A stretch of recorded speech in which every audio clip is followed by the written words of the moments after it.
Musa Celil karab pisi, çuvandakı akmayga, yeleşken pisiler, minalarını saklarga kuştum, Allah pisige, miyav piskayım, bar, çık, zinhar çuvanga, mayını sakla pisiden, uyasından çıkarma.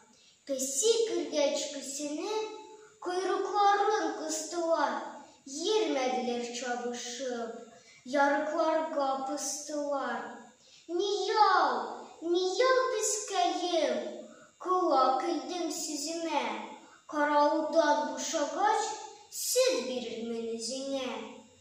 İlte bilen malgadik, pirsem, küzem akaydı, yavuz pesi, bir yüzü, yav tittirgen akmayını, miyav piskayım, hıyanetçi ikensin, saklaytırgan maymunu, üzerine aşağı titkensin.